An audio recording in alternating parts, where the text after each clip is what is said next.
Kisah nyata dialami oleh sopir truk ekspedisi lintas Jawa Sumatera, Edi Susanto alias Sus, 41 tahun, warga Baleharjo, Pacitan, Jawa Timur. Susanto membuka kisahnya yang terjadi pada tahun 2003 silam saat mengantar barang dari sebuah perusahaan dari DKI Jakarta menuju Pekanbaru, Riau. Sekitar 18 tahun yang lalu saya mengalami hal di luar nalar tersesat masuk ke tengah hutan saat masih menjadi sopir ekspedisi dari Jakarta ke Pekanbaru, Riau, katanya.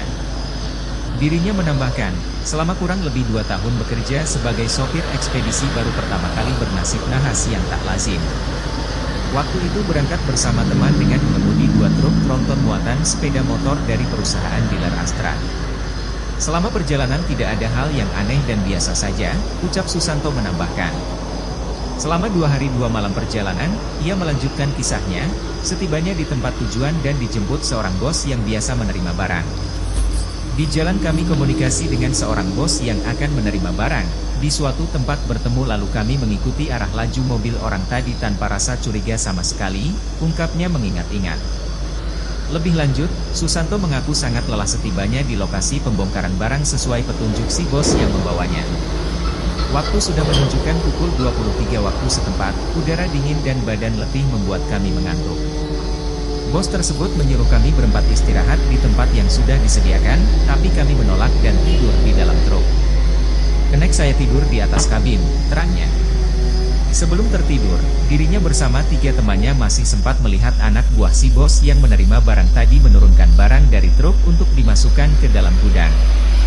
Masih agak sadar anak buah bos tadi menurunkan barang-barang yang kami angkut, hingga kami terlelap saking lelahnya selama perjalanan jauh, jelasnya. Angin dingin tiba-tiba membuat susah.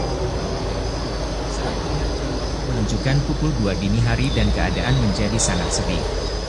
Saya bangun duluan, saat melihat jam sudah pukul 2 pagi, orang-orang yang tadi membongkar barang juga tak terlihat. Mencoba menengok sekeliling, betapa kagetnya ternyata ada di tengah hutan gelap gulita, katanya. Tidak sampai di situ, untuk meyakinkan hal tersebut bukan mimpi Susanto menelpon bos yang tadi menjemputnya di jalan, namun usahanya sia-sia karena tidak ada sinyal seluler.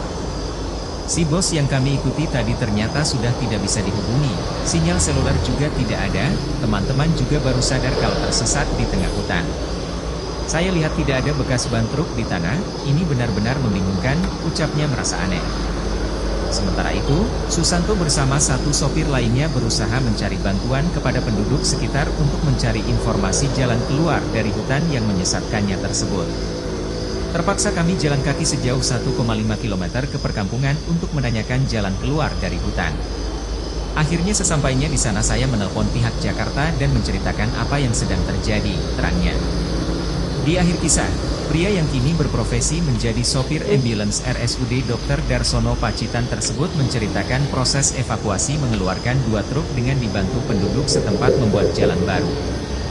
Bukannya malah untung, bos kami di Jakarta sudah marah-marah, akhirnya terpaksa membuka jalan dan membayar mahal penduduk sekitar untuk membantu membuka jalan hingga bisa keluar dari tengah hutan dengan selamat, ucapnya meratapi kejadian 18 tahun silam. Pikiran masih carut-marut, ratusan barang ekspedisi juga ludes entah kemana, terpaksa Susanto pulang ke Jakarta bersama temannya dengan tangan kosong. Ya mau gimana lagi, kerugian pada waktu itu ratusan juta rupiah, malah lebih. Setelah 2 tahun bekerja jadi sopir truk ekspedisi, saya memutuskan pulang ke Pacitan dan menjadi sopir RSUD hingga saat ini, jelasnya mengakhiri kisah nyata tersesat di hutan belantara Pekanbaru, Riau. Gimana bro? Seram gak ceritanya? Kali aja seram ya, sesuai nama channelnya. Untuk cerita yang kedua ini, sekali lagi saya sarankan, kalian pakai headset ya, agar kalian mengerti jalan ceritanya. Jangan lupa siapkan kopi dan cemilannya, selamat mendengarkan.